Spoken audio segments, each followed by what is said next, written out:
Ano, Betsy, masaya ka na, ha? Nakakasakit ka at makakapatay, ha? Kasi niisip mo na maligtas yung sarili mo kaysa sa kapakanan ng anak mo. Ginagawa ko to para mabigyan siya ng magandang buhay. Di totoo yan. Ginagawa mo to kasi gusto mo lagi kang makalamang sa akin. I confessed na I like Gerald, diba? I think I like him. Kung magkaka-boyfriend man ako, gusto ko kagaya ni Gerald. Nag-i-enjoy ako pagkasama ko si Gerald.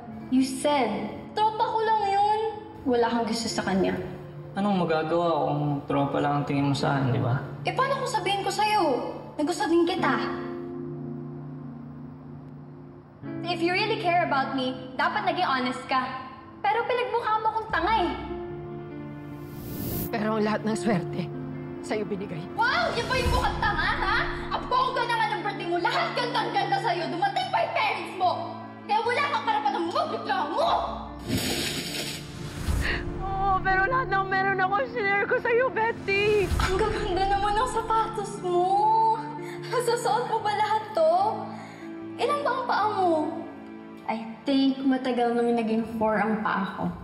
2 sa akin, 2 sa'yo. Ayan! Never kita pinagdamutan kasi minahal kita. Nakikit pa sa pagkakaibigan. Kung gusto mong mapabilis yung proseso ng pagpunta namin sa Amerika, kasalan mo si Gerald.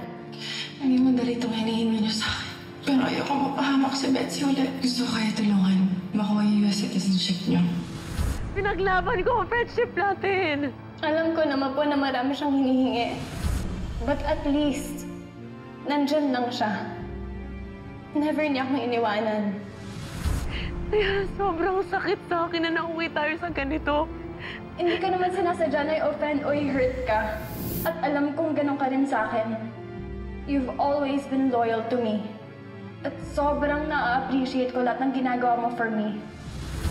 I am so thankful na ikaw ang best friend ko. Ikaw yung kalahati ng pakpak ko.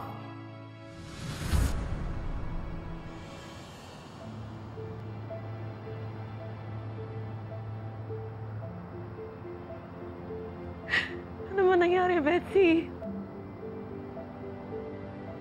Minsan mo naninig sa buhay ko, Betsy.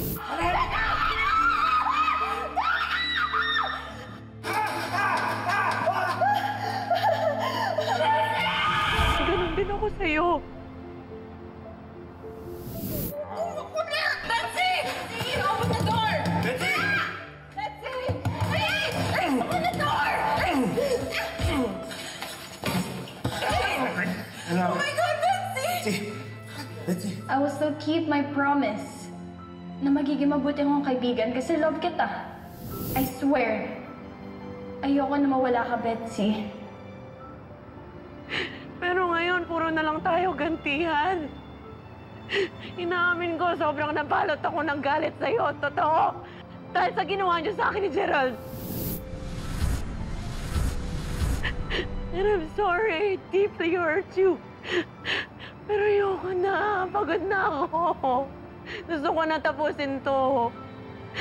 Sana aminin mo din sa sarili mo na nagkamali ka din, Betsy.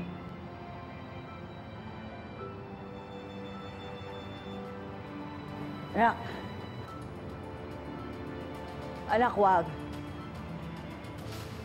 Huwag ka maniniwala sa kanya.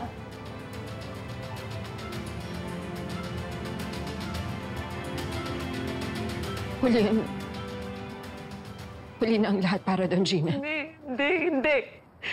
It's never too late to repent. Isipin mo na lang yung anak mo.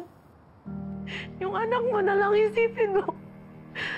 Pati na rin nanay mo, isipin mo. Kaya si Daddy na minsan mo din minahal. And what about me? Isipin mo ako, naging totoong kaibigan mo ako, Betsy. Oo, tama ka. Naging magkaibigan tayo. Pero huli na ang lahat para maibalik yun.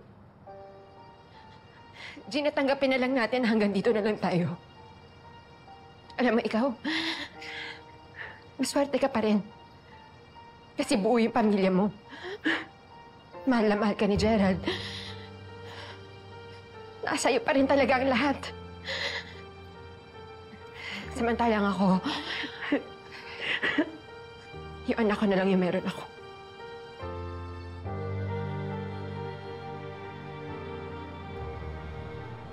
Naubusan na tayo ng oras, Lieutenant. Desperado na si Betsy. At alam kong papatay siya ng tao kung hindi natin ibibigay yung gusto niya. Pwede naman natin bigay yung demand sila, just to pacify them. Pero isa lang muna, at hihingi tayo ng kapalit.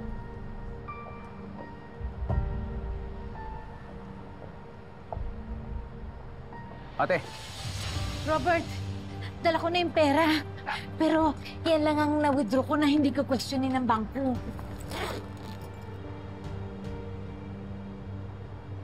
Kakausapin ko si Betsy. Ipararamdam ko sa kanya na siya ang in control of the situation sa pamamagitan ng perang yan.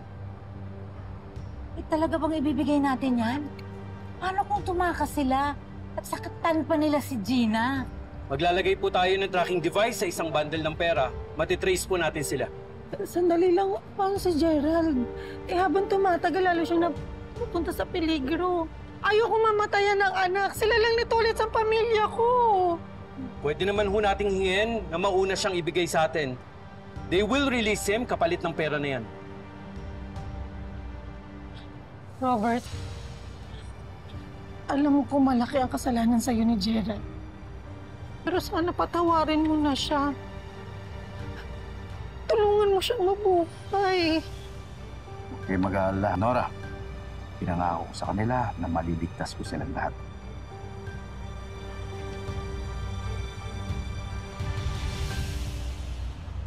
Betsy! Susan! This is Lieutenant Sandoval. Hawak na namin ang pera na hinihingi ninyo. Hawak na namin yung cash. Kagaya ng napag-usapan. Handa na naming ibigay. Andiyan yung pera.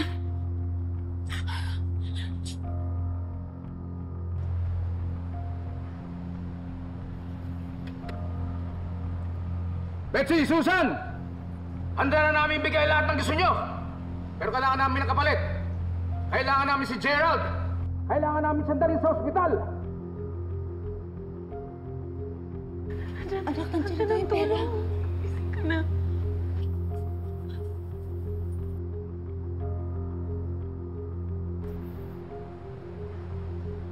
Maraming salamat.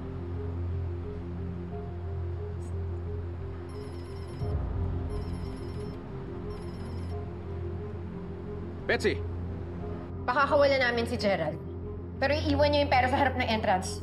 Kukunin ni Brian. Salamat, Betsy. Huwag kang magpasalamat. Hindi mo pa alam kung ano yung gagawin ko.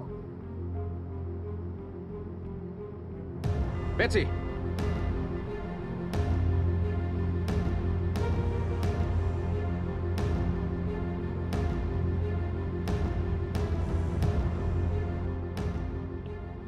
Tandaan lang! May tama siya! Tayo!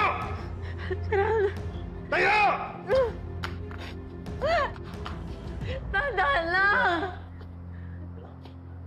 Mahal, okay lang ako. Sumama ka na. Kailangan mo na mapunta sa ospital, ha? I'll be okay. Sige na. Dalhin niyo na siya. Tara! Gusto ko una ka maligtas, Gina. Dalhin niyo na. Dahan-dahan lang! I'll see you soon. Dami yung drama. Yung sasakyan! Kailangan na rin natin ihanda yung sasakyan. Teka lang yung pera, siguraduhin mo! Baka lokohin na naman tayo ni Robert! Sandali!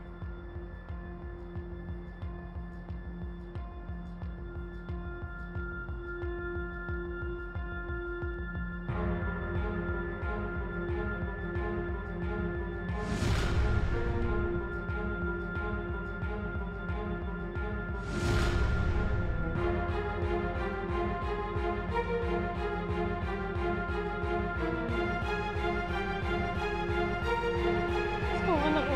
Gerald!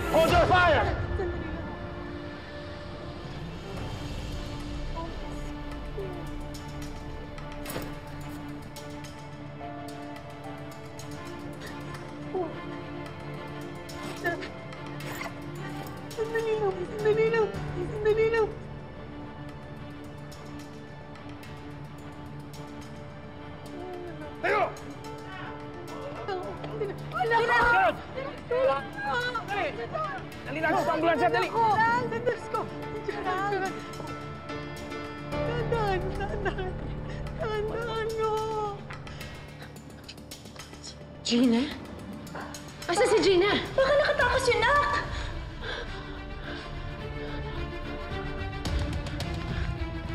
Bilisan mo!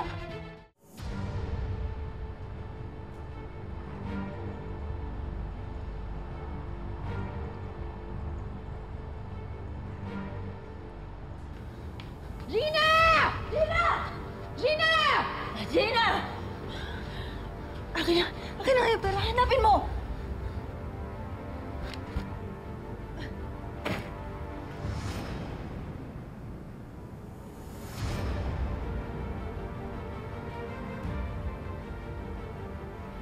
Ganito na ba talaga karami ang 50 million? Anak, bilangin mo na kaya natin. Hindi na! Hindi na, Nay. Makontento ka na lang. Parang kulang eh. Hindi na kailangan na natin tumakas. Tara na!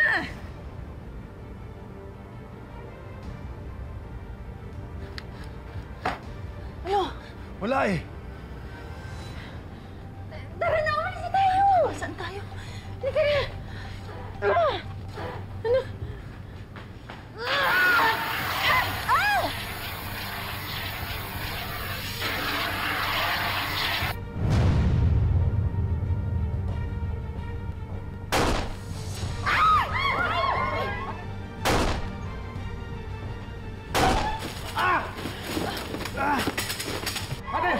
Halina! Ano nangyari doon sa loob?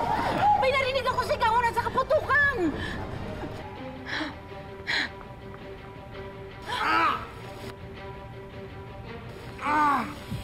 Anak, halika na! Tumakas na tayo! Nasa akin na yung pera! Halika na, Nay! Sa likod naman! Hoy, saan kayo pupunta? Epe, halika na! Pumasok na tayo sa loob! Gumagalaw yung pera. They're on the move. Exit Doriana Supermarket. Get ready for engagement, boys. Palabas na sila. Baka man nangyari sa anak ko.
Hayop ka! Pati ang buko dinamay mo! Lahat pagbabayaran mo! Kung buhay akong naghihirap. Ikahos. Palaging kapos. Nangarap lang naman ako na maging maayos ang buhay ko at ang anak ko. Masama ba yun? Hoy, ikaw pala eh, ha? Ha? Anong masamang ginawa mo? Ha? Nanakit ka, pumatay ka ng tao, namerwisyo ka ng kapwa mo, kaya ikaw, makukulong ka sa kulungan ng matagal. Pagdurusahan mo ang lahat ng kasalanan mo. Yan! Dahil sa pagmamahal mo sa pera, lahat mawawala sa'yo! Betsy! Betsy, anak! Betsy!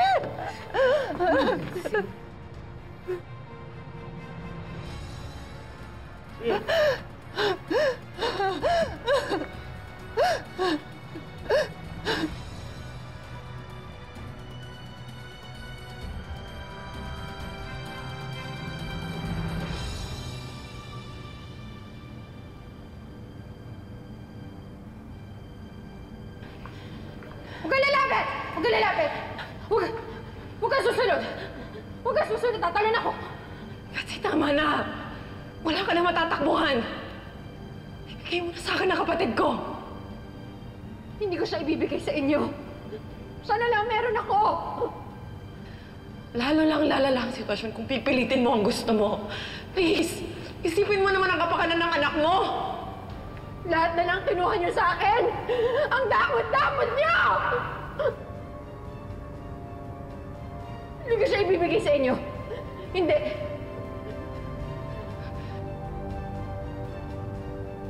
Betsy.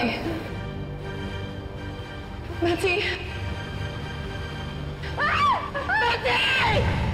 Pagkapitin natin si Gina! Let's go! Engage! Let's go! Proceed with caution!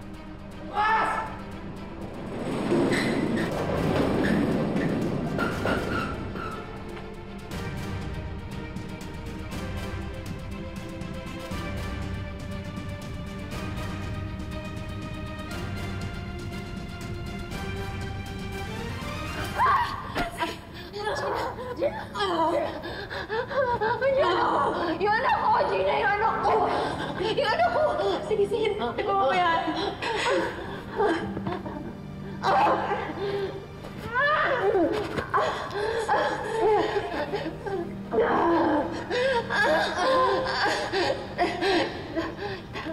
Tama na, Gina. Tama na, Gina. Hindi mo ko kakayanin. Hindi, niligtas ko kayo. Yung anak ko. Si JR, kunin mo yung anak ko. Unahin mo yung anak ko.